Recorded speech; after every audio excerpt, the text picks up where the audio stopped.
What's going on, everyone? Chris Mack coming at you today with the NECA Universal Monsters Ultimate Lon Chaney Phantom of the Opera action figure. If you guys want to pick this up, at the time of this recording, it is available both on Big Bad Toy Store and Entertainment Earth. However, as I always say, please first and foremost support your local comic shop or wherever it is that you get your action figures and comics and see if you can pick it up locally. And I love that they use the classic movie poster with that font. Just looks absolutely beautiful. The Phantom of the Opera with Lon Chaney, Ultimate Phantom. And then we kind of get the same rendition on the top. Great product shot of the Phantom there on the side. Cool ways that you can pose your figure here on the back, looking absolutely beautiful in this just collage of shots. And then another awesome look of your, product shot here on the side.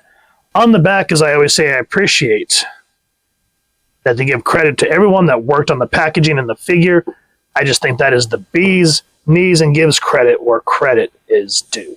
Now, when you crack this thing open, another beautiful shot of Lon Chaney there. And then, of course, the figure, which we will be getting to in just a moment.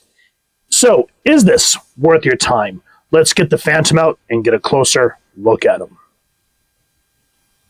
This NECA release is based on the 1925 Phantom of the Opera silent horror film, adapted from Gaston Leroux's 1910 novel of the same name. Directed by Rupert Julian, it stars Lon Chaney in the title role of the deformed Phantom who haunts the Paris Opera House, causing murder and mayhem in an attempt to make the woman he loves, Christine Day, a star. Additionally, the film features Mary Philbin as Christine and Norman Carey as Raoul. 1922, Carl Laemmle, the president of Universal Pictures, is vacationing in Paris. During his stay, he met the author, Gaston Leroux. Laemmle mentioned that he admired the Paris Opera House, to which Leroux gave him a copy of his 1910 novel, The Phantom of the Opera. Laemmle reads the book in one night, instantly captivated, and promptly buys the film rights. However, the film would undergo several rewrites, re-edits, and negative test screenings before the debut in 1925 to relatively positive reviews. The film is most famously recognized for Lon Chaney's self-devised makeup, a closely guarded studio secret until the premiere. After the success of The Hunchback of Notre Dame in 1923, Chaney was given the creative freedom to craft his own makeup, a practice that would become as iconic as the films he starred in. With the advent of sound pictures in the 1928 to 1929 era, Universal secured the rights to a sequel titled The Return of the Phantom. However, that project was later scrapped in favor of reissuing the Phantom of the Opera with a new synchronized score, sound effects, and additional dialogue sequences. Chaney, reportedly angered by Universal's decision to proceed without him, faced a strained relationship with the studio. The success of the Phantom of the Opera inspired Universal to finance a long string of horror films, starting with the stories of Dracula, Frankenstein, the Mummy, the Invisible Man, and the Wolfman. This essentially establishes the Phantom as the foundation of what we now recognize as the Universal Monsters. Now, with almost 100 years behind it, how does this figure hold up to its legacy? As I talked about with my Mummy review, I'm kind of a stickler for the black and white versions, but I could not find a black and white release of the Phantom anywhere. Speaking of which, fun little note, I believe 1943 when they did another Phantom of the Opera, that was the first Universal monster picture to be filmed in Technicolor. Yes, Dracula was the first to be remastered in the Technicolor, but the 1943 version of the Phantom was the first one to be shot in Technicolor. So, with that said, it would have been neat if they would have released this one in black and white like it's supposed to be, and then a 1943 rendition in color. That just aesthetically would make sense to me. But nonetheless, seeing Lon Chaney with his iconic makeup, you just get that ghastly look and those ugly teeth, and it just holds up to what you see in the original black and white film. And I feel his pain because I'm really starting to get that same type of thing going on in the back here. The suit looks great. It has that very butler look about it. Bow tie looks great. The hands have that nice vein work about them. Match the skin tone very well. Love the purples, the work on the eyes. You can just see how whoever sculpted this really made sure to pay attention to what Lon Chaney did and why this film still holds up almost 100 years later. But overall, the figure in and of itself, the paint apps, the suit looks beautiful. The cummerbund, the jacket. I do wish this was soft plastic though, but it is what it is. I wish this was a soft jacket, but I'll just let it go. The wrinkles in the forehead look great. The elongated nose, the ugly yellow teeth. Everything about this figure just screams what we see from that original release. Now for the accessories, we get this head, which is kind of that side look, which, as I've said in other reviews, the side eye kind of gets on my nerves. But for this one, it works because, you got to get back in the silent era, before the talkies, as they called it, you had to rely on over facial expressions. And so, trying to get him to go, ooh, it just matches perfectly. So for this one, I'll give it a pass. He also comes with his masked face. And this is when he takes Christine to his lair for the first time. And he's playing Don Juan Triumphant, which is still the reoccurring theme all the way up into Andrew Lloyd Webber's version, where instead of it just being a piece that the Phantom is working on, it becomes the opera within the musical when he says Don Juan Triumphant. That's what he's playing the first time when Christine wakes up and becomes bewitched by the music playing. And I love that, even though this part where the ears, you can see how the skin tones essentially match, but you could tell that something is not right. And it's hard to see on camera, but if you look close enough, you can actually see the gratuitous teeth under this faceplate. And when Christine pulls the mask off, want to see Eric's real face, that is still a horrific scene almost 100 years later. And great work both with Chaney doing the artwork, thinking comic books, the makeup work, and then of course the cinematography within the film itself for 1925. So I'm glad that they included this piece. It adds to the mythos. And of course we get another kind of straight on looking serious head. Great paint work again. We get two additional, so we essentially get 1, 2, 5 heads. Get another kind of different side-eyed excited. And then of course the face when Christine pulls the mask off, this is the face that he makes. So I'm glad that they made sure to release both of these, and I'm glad that we have so many options for heads. We also get a nice cloth cape, and there's a little bit of a bendy wire, not a lot, but you can at least kind of get a little bit of action going on. Now with this, you need to take the head off because that does not bend and you don't want to break it. So let's see if we can do this on camera together.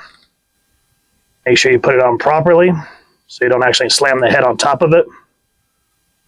Find holding it by the collar works the best. Let's use the masked face.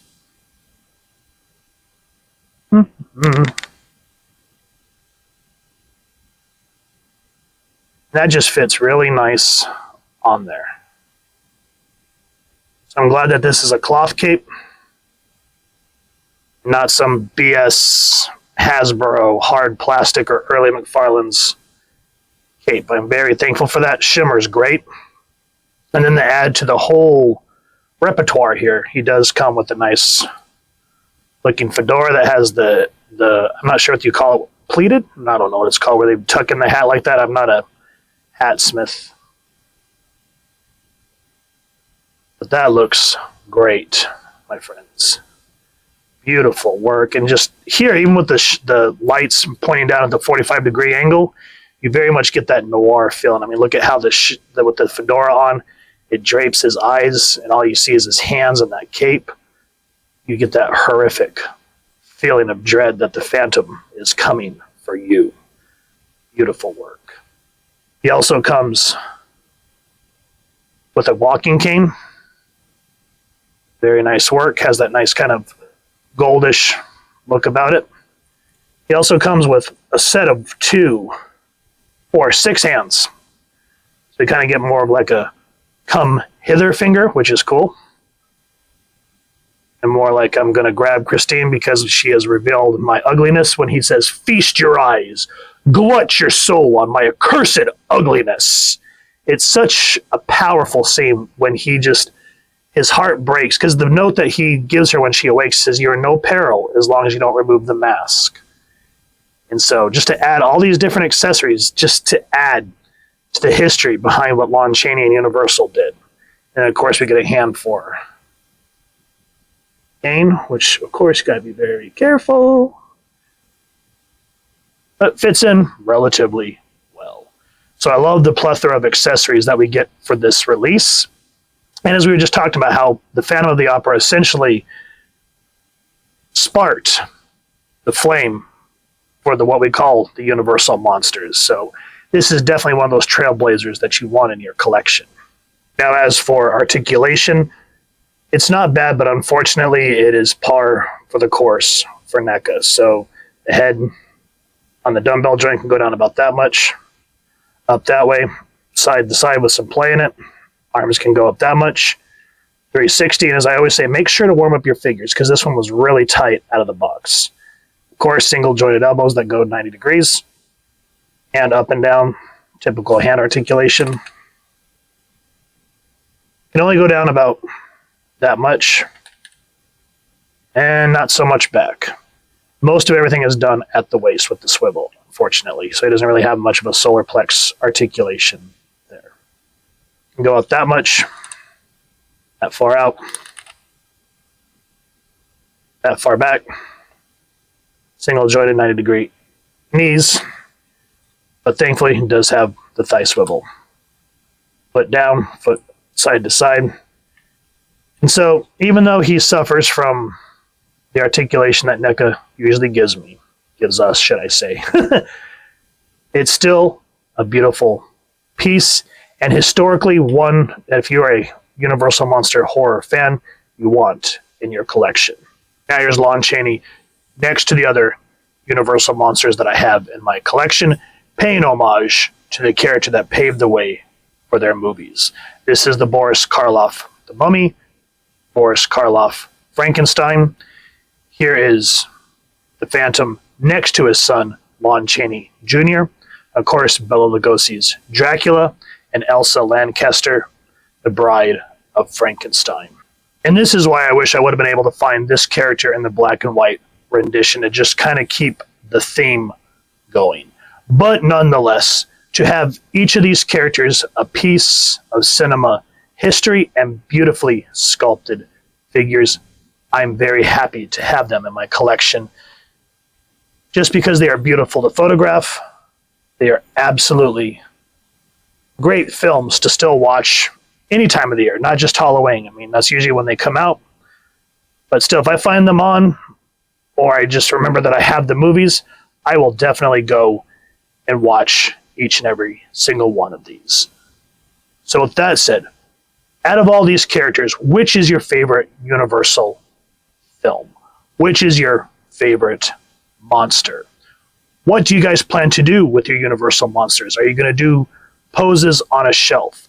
Are you going to do action figure photography?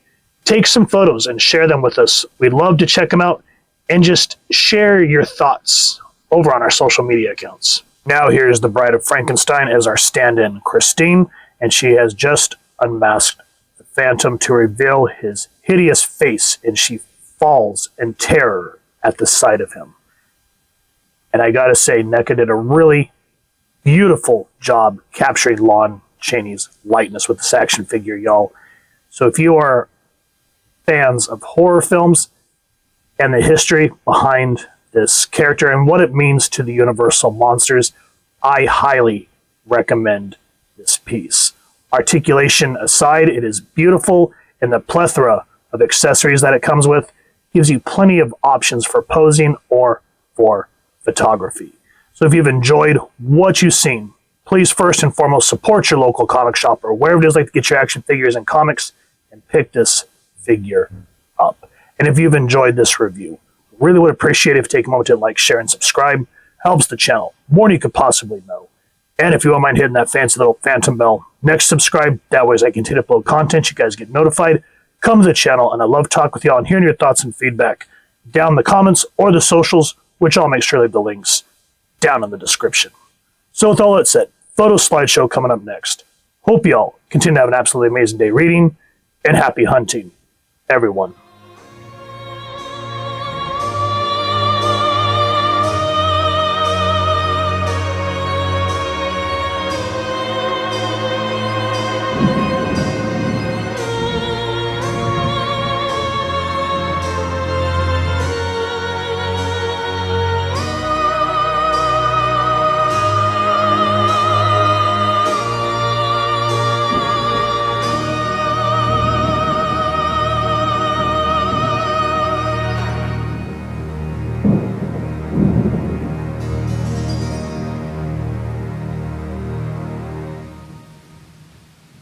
Hey y'all, I got some action figures up for sale to make room for future reviews on the channel. If you're interested, hit me up on the socials or shoot me an email. I'm only using PayPal for now. Check out the Google link in the description for pricing and availability. If something grabs you, we can work out a price. And just a heads up, shipping will be additional based on your location. Thanks for supporting the hunt.